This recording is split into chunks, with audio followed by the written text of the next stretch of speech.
You ever have a cop show up on your porch, badge flashing in the morning sun, and tell you, stone-faced, you've got 72 hours to tear it all down, or we'll do it for you with a bulldozer? That was my Monday. And let me tell you, you haven't tasted true adrenaline until you realize 3 years of sweat, hope, and your entire family history could vanish before Friday's garbage pickup. I'm Ryan Sterling, and this is how I went toe-to-toe with an HOA queen and nearly lost everything I loved until karma came back swinging like a wrecking ball. 3 years back, right after my divorce sucked $127,000 out of my life and left me staring at a stack of lawyer bills, I bought out my siblings and took over my great-granddad's 1924 Victoria mansion. Folks said I was nuts. Maybe I was. Hell, maybe I still am. But when you walk through that old place, the scent of linseed oil and sawdust and 100 years of sterling history just wraps around you, and you know in your bones you're home. Every splinter, every creaking board, I poured everything into that house. City inspectors gave me the green light on every single thing. No violations, no shady shortcuts, not even a loose shingle out of place. But then along came Constance Whitmore. Picture the kind of woman who treats her real estate license like a weapon. White Mercedes, blindingly white teeth, always overdressed, and always on the hunt for a new HOA rule to enforce.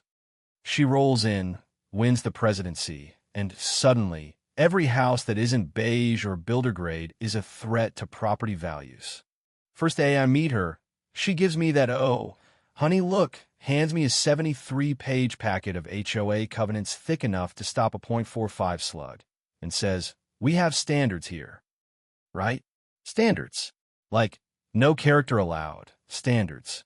Didn't take long for the first violation notice to land on my doorstep. Historic sage green paint. 3 months tracking down the right shade. Now suddenly a $500 a day crime.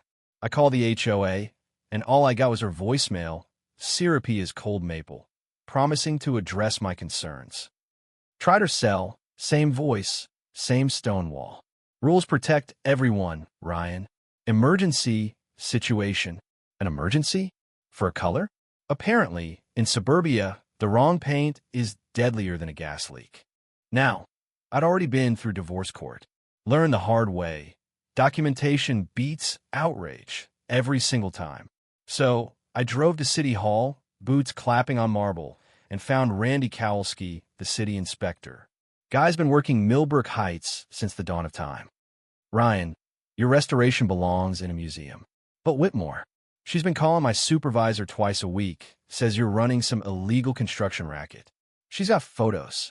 He shows me pictures, except the shadows are all wrong. Timestamps don't add up. That Tuesday, overcast all day. Constance's photos showed harsh sunlight. It clicks. She's staging evidence. So, I check my security cameras. Sure enough, Constance's white Mercedes parked at 2:47 p.m., telephoto lens aimed at my house. Then, that night, a beat-up sedan pulls up. Some guy jumps out with a lighting rig, snapping violations in perfect fake sunlight. I line it all up. Photos, weather records, security footage, and call Channel 7 Jennifer Walsh.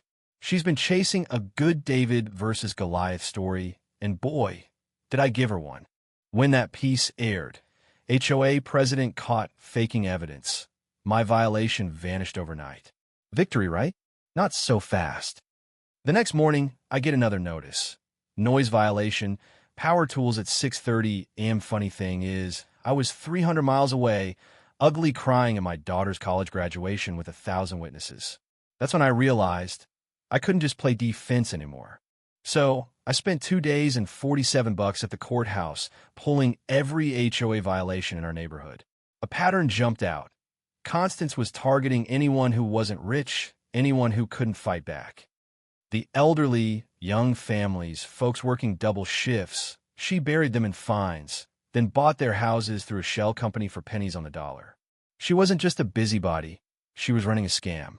Enter Janet Peterson, board member, nervous as a mouse, meets me at Starbucks. She slides me a folder, property records, LLC filings, the works. Constance owns 4 rentals, never once got a violation. She uses the HOA to tank home values, then snaps them up. That was my smoking gun. Next HOA meeting, I dropped the whole case on the table. Property records, targeted violations, proof she'd been running a racket for 3 years. And the room just exploded.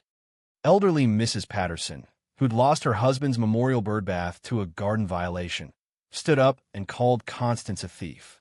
For a second, I thought Whitmore was going to run right out the door. But like all bullies, Constance fought dirty.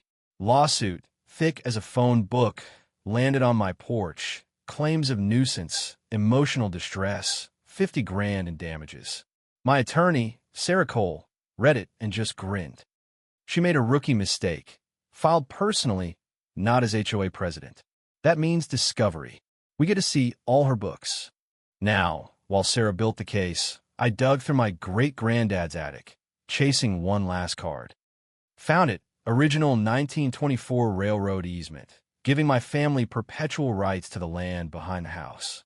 Land that Constance had built half her backyard paradise on, pool, Italian stone deck, 3-car garage, every bit of it squatting on sterling soil. When I showed Sarah, she nearly fell out of her chair. Ryan, this is an atomic bomb. You can force her to tear down everything or bankrupt her in court. We brought in Tom Bradley, the best surveyor in the state, to confirm every inch. Turns out, not only had she trespassed, but her fancy improvements were sitting 12 feet deep onto our easement. With the legal fuse lit, we rallied the neighborhood. Ethel Kowalski, 79 years old, sharp as a tack, opened her kitchen for planning. Cookies and black coffee fueled the fight. Every neighbor brought their horror stories. Pete's fence, the Johnsons' Christmas lights, Mrs. Patterson's memorial garden. We mapped the whole web of selective enforcement. Meanwhile, Jennifer's investigations found Constance's lawyer was about to get disbarred for shady deals. The media blitz was primed. I even parked a big orange excavator on my property line just to let Constance sweat. Then came the nuclear meltdown. Sunday morning, I find flyers in every mailbox. Dangerous resident alert. My name, contractor's license number, claims of violence and drug abuse. All lies, but enough to sink any business.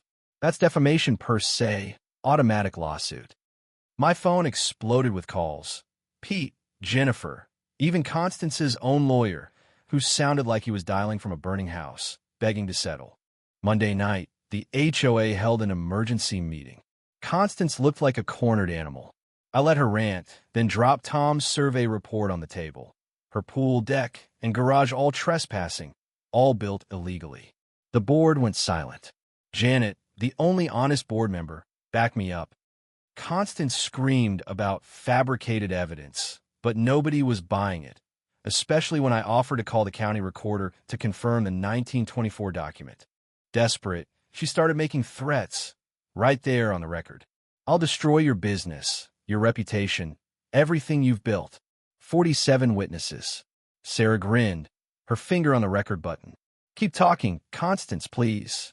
Tuesday morning, I stood on my porch with coffee in hand, watched the survey crew mark out the easement with orange spray paint. Constance came flying out of her house in pajamas, screaming at the excavator. Deputy Morrison arrived, same one who'd once threatened demolition.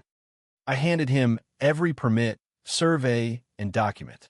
He shrugged, said, "Ma'am, property easements take precedence. Nothing I can do." Then Jennifer Walsh arrived with her news crew.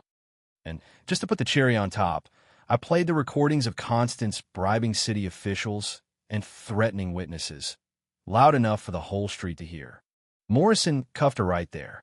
Sarah served the federal lawsuits, harassment, discrimination, defamation, fraud. FBI opened their own file. And when the excavator took the first bite out of her illegal pool deck, the whole neighborhood cheered. That sound, concrete cracking, a bully falling, that's a memory you keep forever. 6 months later, her house sold at a loss, her empire crumbled, and Millbrook Heights started healing. I donated the easement for a community trail. Kids ride their bikes where her infinity pool used to gleam. Ethel became HOA president, and now, folks look out for each other. The Victorian? Featured in Victorian Society magazine. My kids bring their friends over. Sunday dinners feel like victory laps. There's a moral here, but I didn't see it till the dust settled. Sometimes, the fight isn't about a house or a patch of dirt. It's about refusing to be bullied. Power only works when we let ourselves get isolated. But when neighbors stand together, even the biggest tyrant can't win forever. Ever had a Constance in your neighborhood? Someone who thinks process give them the right to run your life? What did you do about it? Drop your own HOA nightmare in the comments below.